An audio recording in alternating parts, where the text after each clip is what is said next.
আপনারা যারা দীর্ঘদিন ধরে ফেসবুকের মধ্যে রিলস নিয়ে কাজ করছেন কিন্তু অ্যাডস অন রিলস মনিটাইজেশনটি পাচ্ছেন না, আজকের এই ভিডিওটি তাদের জন্য খুবই একটি গুরুত্বপূর্ণ ভিডিও হতে চলেছে। কেননা আজকের এই ভিডিওর মধ্যে আমি এমন কিছু বিষয় শেয়ার করব যে বিষয়গুলো মেনে আপনি যদি ফেসবুকের মধ্যে কাজ করেন তাহলে সেই ক্ষেত্রে মাত্র 7 দিনের মধ্যে অ্যাডস অন রিলস মনিটাইজেশনটা কিন্তু আপনি পেয়ে যাবেন। এই অ্যাডস অন রিলস মনিটাইজেশনটি পাওয়ার জন্য অবশ্যই আপনাকে যে কাজগুলো করতে হবে সেই কাজগুলো স্টেপ বাই স্টেপ আজকের এই ভিডিওটিতে আমি বিস্তারিতভাবে আলোচনা করব। তো বন্ধুরা, আপনারাও যদি অ্যাডস অন রিলস মনিটাইজেশনটি পেতে চান তাহলে অবশ্যই ভিডিওটি লাস্ট পর্যন্ত দেখুন। লাস্ট পর্যন্ত দেখলে আমি যে কথাগুলো বলবো এভাবে এই বিষয়গুলো মেনে আপনি যদি ফেসবুকের মধ্যে কাজ করেন তাহলে অবশ্যই আপনি অ্যাডস অন রিলস মনিটাইজেশনটি ফেসবুকের মধ্যে অবশ্যই পেয়ে যাবেন। তো বন্ধুরা, ভিডিওটি শুরু করার আগে ছোট্ট একটি রিকোয়েস্ট, চ্যানেলে নতুন হয়ে থাকলে অবশ্যই চ্যানেলটি সাবস্ক্রাইব করে দিবেন। ফেসবুক পেজ থেকে দেখলে অবশ্যই ফেসবুক পেজটি ফলো করে দিবেন, যাতে করে ভবিষ্যতে ফেসবুক রিলেটেড এমন আরও ইনফরমেটিভ কন্টেন্টগুলো আপনারা পেতে থাকেন। তো বন্ধুরা, আপনি যদি দ্রুত আপনার ফেসবুক পেজের মধ্যে অ্যাডস অন রিলস মনিটাইজেশনটি পেতে চান তাহলে অবশ্যই প্রথমে যে কৌশলটি আপনাকে অবলম্বন করতে হবে সেটি হলো, আপনি যদি ফেসবুক পেজের মধ্যে অলরেডি কাজ করে থাকেন বা অলরেডি কাজ করছেন এবং আপনার ফেসবুক পেজটি যদি বেশি দিনের পুরাতন হয়ে থাকে বা দেখা গেল আপনি 6 মাস বা 1 বছর থেকে আপনার ফেসবুক পেজের মধ্যে কাজ করছেন কিন্তু সেই ক্ষেত্রে আপনার ফেসবুক পেজটি গ্রো হচ্ছে না বা আপনার রিলসের মধ্যে ভিউজ আসছে না, তাহলে সেই ক্ষেত্রে সর্বপ্রথম আপনাকে একটি নতুন ফেসবুক পেজ ক্রিয়েট করে নিতে হবে। আর এই নতুন ফেসবুক পেজটি ক্রিয়েট করার পর পেজের সমস্ত রকম যে সেটিংসগুলো আছে এই সেটিংসগুলো কিন্তু আপনাকে করে নিতে হবে। এই সেটিংসগুলো সম্পর্কে আপনার যদি ধারণা না থাকে তাহলে এই ভিডিওর লাস্টে আপনাদেরকে সেই ভিডিওটির লিঙ্ক আমি দিয়ে দিব, বা এই ভিডিওটির শেষ হলে এন্ড স্ক্রিনে সেই ভিডিওটি দেখতে পাবেন যে আসলে কীভাবে একটি পেজের সম্পূর্ণ সেটিংসগুলো করতে হয়। তারপরে আপনাকে যে কাজটি করতে হবে, আপনি যে বিষয়ে স্পেশালিস্ট আছেন বা আপনি চাচ্ছেন যে বিষয়টি নিয়ে ভিডিও তৈরি করতে, সর্বপ্রথম আপনাকে 150টি ভিডিওর টপিক খুঁজে বের করতে হবে। 150টি ভিডিওর টপিক আপনি খাতায় নোট করে নেবেন এবং খাতায় নোট করে নেওয়ার পর আপনাকে কন্টিনিউয়াসলি ভিডিওগুলো তৈরি করতে হবে। ভিডিওগুলো তৈরি করার পর আপনাকে প্রতিদিন 5টি করে ভিডিও ফেসবুকের মধ্যে পাবলিশ করতে হবে। আর অবশ্যই এই 5টি ভিডিও আপনাকে 3 ঘন্টা পর পর শিডিউল করে ফেসবুকের মধ্যে আপলোড করতে হবে। যদি আপনি সকালে 7টায় একটি ভিডিও আপলোড করেন, তারপরে সকাল 10টায় একটি ভিডিও আপলোড করবেন, 10টার পরে বিকাল 3টায় 1টার সময় একটি ভিডিও আপলোড করবেন, 1টার সময় না করলে আপনি 3টায় একটা আপলোড করবেন, আবার সন্ধ্যার দিকে 6টার দিকে এবং রাত্রি 8টা থেকে 9টার দিকে একটি ভিডিও আপলোড করবেন। এভাবে প্রতিদিন 5টি রিলস ভিডিও আপনাকে অবশ্যই আপনার ফেসবুক পেজের মধ্যে পাবলিশ করতে হবে। আর অবশ্যই ভিডিওগুলো আপনাকে শিডিউল করে রাখতে হবে। আপনি একদিনে অনেক কয়টি ভিডিও তৈরি করে নিয়ে সেখান থেকে আপনি প্রতিদিন 5টি করে ভিডিও নির্দিষ্ট সময় অনুযায়ী শিডিউল করবেন এবং অবশ্যই আপনার কমপক্ষে 3 দিনের যে ভিডিও আছে সেই 3 দিনের ভিডিও কিন্তু আপনাকে শিডিউল করে রাখতে হবে। আপনি যদি একটি রিলস ভিডিও ফেসবুকের মধ্যে শিডিউল করে রাখেন এবং সেখানে যদি প্রপারলি ট্যাগ, ডেসক্রিপশন এবং টাইটেল, পাশাপাশি আপনার যদি হ্যাশট্যাগুলো প্রপারলি দিতে পারেন, সেক্ষেত্রেই আপনার এই রিলস ভিডিওতে কিন্তু হিউজ পরিমাণে ভিউজ আসবে। আর একটি রিলস ভিডিওতে আপনার যদি ভিউজ আসতে শুরু করে এবং যদি একটি ভিডিও মিলিয়নসে হিট করে, এই একটি ভিডিও দিয়ে আপনি কিন্তু অ্যাডস অন রিলস মনিটাইজেশনটি ফেসবুকের মধ্যে আপনি পেয়ে যাবেন। এক্ষেত্রে আপনাকে আরও যে বিষয়গুলো অবলম্বন করতে হবে সেটি হলো, আপনাকে রিলসের যে হ্যাশট্যাগুলো ইউজ করবেন, আজে বাজে হ্যাশট্যাগুলো ইউজ করা যাবে না। আপনাকে অবশ্যই আপনার ভিডিও রিলেটেড বা আপনার যে ভিডিওর মধ্যে যে বিষয়গুলো বলেছেন বা যে টপিক সম্পর্কে আলোচনা করেছেন সেই বিষয়গুলো নিয়েই কিন্তু আপনাকে হ্যাশট্যাগুলো দিতে হবে। এই বিষয়ে হ্যাশট্যাগ দিলে আপনার রাইট অডিয়েন্সের কাছে ফেসবুক কিন্তু অটোমেটিক্যালি আপনার এই রিলস ভিডিওতে কিন্তু সাজেস্টে নিয়ে যাবে। আর পাশাপাশি অবশ্যই এই বিষয়গুলো করার সাথে সাথে আপনাকে ভিডিওর যে পিকচার কোয়ালিটি আছে এবং সাউন্ড কোয়ালিটি আছে এই বিষয়গুলো অবশ্যই আপনাকে খেয়াল করতে হবে। পিকচার কোয়ালিটি এবং সাউন্ড কোয়ালিটি যদি ভালো না থাকে, আপনার রাইট অডিয়েন্স বা আপনি যে জাতীয় রিলস ভিডিও তৈরি করেন এই জাতীয় দর্শকদের কাছে পাঠালেও তারা কিন্তু আপনার ভিডিওটি দেখবে না। কেননা বর্তমান সময়ে দর্শকরা কিন্তু অনেক স্মার্ট এবং তাদের হাতে কিন্তু অনেক দামি দামি স্মার্টফোন আছে।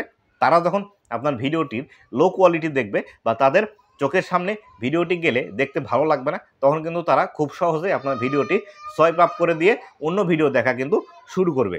তাই অবশ্যই আপনার ভিডিওগুলোর কোয়ালিটি বেস্ট কোয়ালিটি রাখার চেষ্টা করবেন। এক্ষেত্রে আপনার ভিডিওর কোয়ালিটি ভালো রাখার জন্য কিভাবে করতে হবে এই বিষয়গুলো কিন্তু আপনি ইউটিউবে সার্চ দিয়ে খুব সহজেই দেখে নিতে পারবেন। আপনার কাছে যদি লো কোয়ালিটির একটি স্মার্টফোন থাকে সেক্ষেত্রেও কিন্তু আপনি খুব ভালো কোয়ালিটিফুল ভিডিওগুলো আপনার কিন্তু এই স্মার্টফোন দিয়ে কিন্তু আউটপুট নিতে পারেন। এক্ষেত্রে আপনার ক্যামেরার যে সেটিংসগুলো আছে সেগুলো করতে হতে পারে, অথবা নতুন করে ক্যামেরা আপনি প্লে স্টোর থেকে ডাউনলোড দিতে পারেন এবং পাশাপাশি আপনি যে সফটওয়্যারের মধ্যে বা অ্যাপসের মধ্যে আপনার ভিডিওগুলো এডিটিং করবেন সেখানেও কিন্তু আপনার ভিডিওর কোয়ালিটি কিন্তু উন্নত করা যায়। এই বিষয়গুলো সম্পর্কে আপনাকে কিন্তু অবশ্যই ইউটিউবের মধ্যে সার্চ করে দেখে নিতে হবে যে আসলে কীভাবে একটি লো কোয়ালিটির ফোন থেকে হাই কোয়ালিটির বা হাই রেজুলেশনের ভিডিও কিন্তু আউটপুট পাওয়া যায়। এরপরে আপনাকে আরও একটি বিষয় মাথায় রেখে ভিডিওগুলো তৈরি করতে হবে, সেটি হলো আপনি যে কোয়ালিটির বা যে টপিকটি নিয়ে ভিডিও তৈরি করছেন অবশ্যই সেই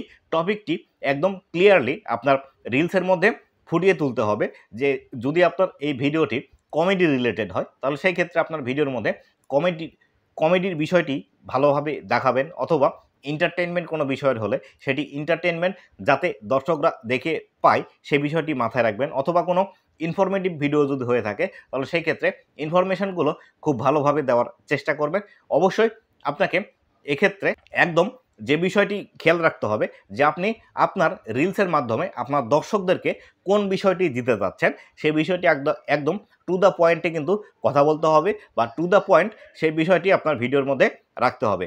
এইভাবেই কিন্তু আপনি এই রিলস ভিডিওগুলো আপনার পেজের মধ্যে পাবলিশ করলে বেশি পরিমাণে ভিউজ আসবে, আর যখন একটি রিলস ভিডিওতে বেশি পরিমাণে ভিউজ আসবে তখন কিন্তু আপনি অ্যাডসন রিলস মনিটাইজেশনটি খুব সহজে পেয়ে যাবেন। পাশাপাশি অবশ্যই আপনাকে আরও একটি বিষয় মাথায় রাখতে হবে, সেটি হলো র্যান্ডমলি কোনো ভিডিও ফেসবুকের মধ্যে আপলোড করা যাবে না, বা র্যান্ডম কোনো একটি ভিডিও আপনি যদি অ্যাজ এ রিলস আকারে ফেসবুকে পাবলিশ করেন সেক্ষেত্রে এই রিলস ভিডিওগুলোতে কিন্তু আপনি কখনোই ভিউজ পাবেন না।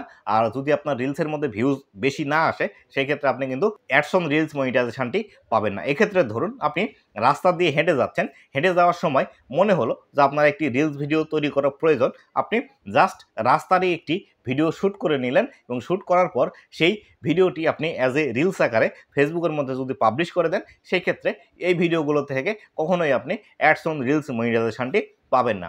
অথবা দেখা গেল আপনি যে আপনার ভিডিও এডিটিং অ্যাপ দিয়ে আপনি ভিডিও এডিটিং করছেন সেই অ্যাপ থেকে আপনি যখন একটি ভিডিও এক্সপোর্ট করে নিচ্ছেন, এক্সপোর্ট করার সময় সেই এডিটিং অ্যাপসের ওয়াটারমার্ক বা সেই এডিটিং অ্যাপসের লোগো সেই ভিডিওর সাথে চলে আসছে, এই ভিডিওগুলো যদি আপনি ফেসবুকের মধ্যে অ্যাজ এ রিলস আকারে পাবলিশ করেন সেক্ষেত্রেও আপনাকে কিন্তু ফেসবুক বর্তমান সময়ে অ্যাডসন রিলস মনিটাইজেশনটি দিবে না। অথবা আপনি যদি টিকটক থেকে কোনো একটি ভিডিও ডাউনলোড করেন এবং সেই টিকটকের লোগো যদি আপনার সেই ভিডিওর সাথে থেকে থাকে, অথবা ইনস্টাগ্রাম থেকে কোনো একটি ভিডিও আপনি ডাউনলোড করেছেন সেই রিলসের সাথেও যদি ইনস্টাগ্রামের লোগো থাকে সেই ক্ষেত্রে এই ভিডিওটি অ্যাজ এ রিলস আকারে ফেসবুকের মধ্যে পাবলিশ করলে আপনি কিন্তু অ্যাডসন রিলস মনিটাইজেশনটি ফেসবুকের মধ্যে কখনোই পাবেন না। এই বিষয়গুলো কিন্তু অবশ্যই আপনাকে মাথায় রাখতে হবে। পাশাপাশি আপনি যে রিলস ভিডিওগুলো ফেসবুকের মধ্যে পাবলিশ করছেন একদম আপনার নিজের অরিজিনাল অথেন্টিক এবং নিজের ক্রিয়েটিভিটি দিয়ে তৈরি করা ভিডিও হতে হবে, তবেই মাত্র কেবল আপনি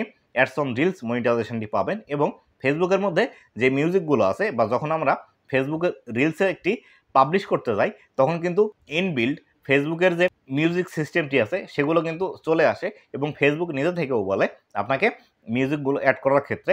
এক্ষেত্রে আপনি যে কাজটি করবেন ফেসবুকের এই মিউজিকগুলো কখনোই আপনার ভিডিওতে ইউজ করবেন না। যদি আপনি ফেসবুকের এই মিউজিকগুলো আপনার ভিডিওতে ইউজ করেন সেক্ষেত্রে নানা রকম ইস্যুগুলো কিন্তু আপনার পেজের মধ্যে চলে আসবে এবং আপনি কিন্তু কখনোই আপনার এই পেজ থেকে অ্যাডসন রিলস মনিটাইজেশনটি পাবেন না। একদম স্ট্রেট ফরওয়ার্ড ভিডিও রাখার চেষ্টা করবেন, নিজের ভয়েস এবং নিজের ফেস দিয়ে ভিডিও তৈরি করার চেষ্টা করবেন। এবং আপনি যদি নিজের ভয়েস দিয়ে আপনার ফেস না রাখতে চান সেই ক্ষেত্রে আপনাকে খুব ভালো পরিমাণে এডিটিং করে তারপরে সেই ভিডিওগুলো ফেসবুকের মধ্যে অ্যাজ এ রিলস আকারে পাবলিশ করতে হবে, তবে কিন্তু আপনি অ্যাডসন রিলস মনিটাইজেশনটি ফেসবুকের মধ্যে পেয়ে যাবেন। নতুবা কিন্তু আপনি 1000 রিলস ভিডিও ফেসবুকের মধ্যে পাবলিশ করেও কিন্তু অ্যাডসন রিলস মনিটাইজেশনটি পাবেন না। তো বন্ধুরা, এই ছিল আজকের ভিডিওটি কেমন লেগেছে অবশ্যই জানাবেন এবং ভবিষ্যতে ফেসবুক রিলেটেড এমন আরও ইনফরমেটিভ কন্টেন্টগুলো পাওয়ার জন্য অবশ্যই আমার ফেসবুক পেজ এবং ইউটিউব চ্যানেলের সাথেই থাকবেন। ধন্যবাদ সবাইকে।